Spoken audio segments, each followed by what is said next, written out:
Welcome to Everyday Counseling, a podcast about understanding emotional patterns that show up in everyday life.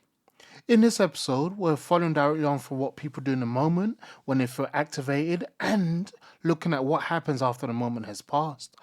When something feels activating, the immediate response often takes center stage. What gets said, what gets avoided, how the moment is handled, but the impact of the moment doesn't necessarily end there. Once a situation is over, something is often still being carried.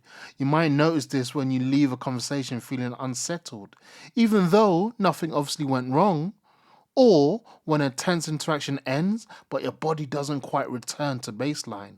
The moment has passed, yet the feeling hasn't. This is where emotional carryover begins. Carryover isn't about replaying the event deliberately, it's about what remains active once the situation has moved on. The nervous system has responded, but it hasn't fully settled yet.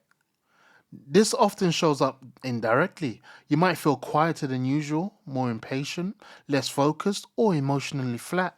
The reaction doesn't always feel connected to what happened earlier, which can make it confusing. What's important here is that carryover is shaped by how the moment was handled. If someone reacted quickly, withdrew, or contained a lot internally, that response may have reduced intensity at the time but left something unresolved. The body did what it needed to do in that moment, but it hasn't finished processing the experience. You might notice this at work when you hold yourself together through a difficult meeting, only to feel drained or irritable later on. Or with a parent, where a familiar dynamic leaves you feeling heavy long after the conversation ends. The emotion hasn't disappeared, it's just shifted location.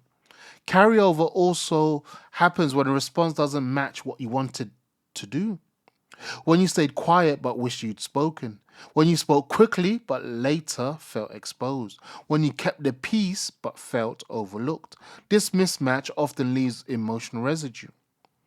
Over time, people may start to notice that certain types of moments consistently leave something behind. Interactions involving authority, situations where expectations are unclear, moments where there's pressure to manage others' reactions.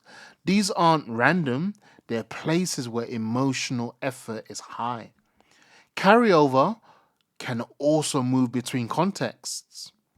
Something from early in the day can shape how you respond later on, even with different people. A small frustration can lower patience. A moment of doubt can make feedback feel heavier.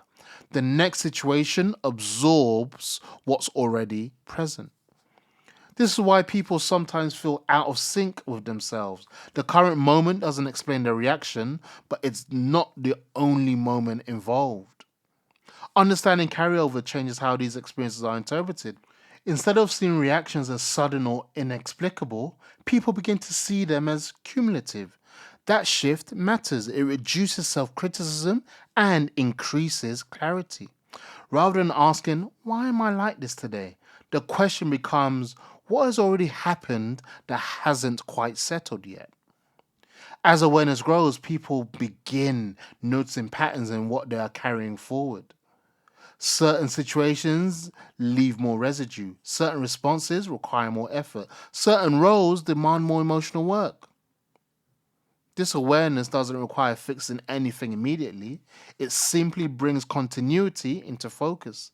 The day is no longer a series of disconnected moments, it's a sequence where experiences influence one another.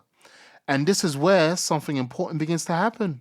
When emotions are repeatedly carried forward without being recognized, people often start forming quiet conclusions about themselves, about who they are, how they cope, what they can handle.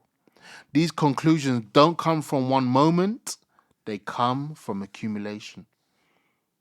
In the next episode, we'll explore how repeated emotional carryover shapes self perception over time and why people often develop strong beliefs about themselves without realizing how those beliefs were formed.